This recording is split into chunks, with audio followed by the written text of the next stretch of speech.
नमस्कार, केंता अछन आपण माने। आज का हमें बनामा गार्लिक बटर नान। गार्लिक बटर नान बनाबा लगी हमको दरकार मैदा 1.5 कप, दही कपे, सोढ़ा आधा चामच, चीनी चामचे, 2 कोल लेसुन, कला जीरा आधा चामच, धनिया पतर टिके, किछि बटर, नून स्वाद अनुसार। पहला मुई गोटे जगह नेली और सेठी मुई मैदा 1.5 कप देली। तारपरे मुई सेठी चीनी के देछे। तारपरे सेठी मुई नून देछे। तारपरे हमें का करमा सेठी जेन सोढ़ा नैतमा आधा चामच सेटा के दमा। तारपरे आधा कप दही मुई देली। सबु के हमें जेंता अटा सांसु हेंता ही टिके टिके पानी दे करी गुटे सॉफ्ट डो बनामा और ताके 15 मिनट ढापी करी रखी दमा। 15 मिनट हे गलान यहाँ देखा हमें नान बनामा। तो मुई इटा 2टा नान बनामी। तो मुई एंता करी 2टा गुला करूछे। तारपरे मुई टिके मैदा देली आ हमें नान के बेलमा।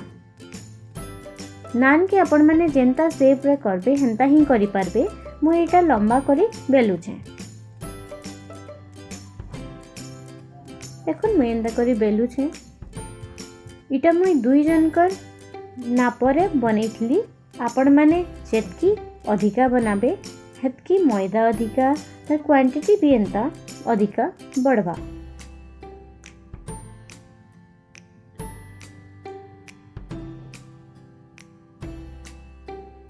मैदा दे दी मुई ताके बेलुछे। तारपरे मुई देखुन लेसुन के एंता दे देली। सबुआड़े स्प्रेड करी करी देली। कला जीरा के मुई भी एंता करी दे देमी सबुआड़े झिटी करी जेंता हमें देसु। तापरे मुई सेठी धनिया पतर भी हेंता ही झिटी करी टिके बागी सबुआड़े दे देमी। तापरे एटा के मैं भल करी टिके चिपके दोछे। भल करी टिके नान रे चिपके जिबा एटा पूरा लागी जिबा जेंता हम एटा के उल्टे देली। उल्टा करी करी भी आमे टिके बागी एंता बेलमा ताकि जेन लेसुन अच्छे धनिया पतर अच्छे सेटा भल करी नान रे रहबा। मुई गुटे बेली देली। आरटा के भी मुई एंता करी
तारपरे एटा के गरम गरम सर्व करमा।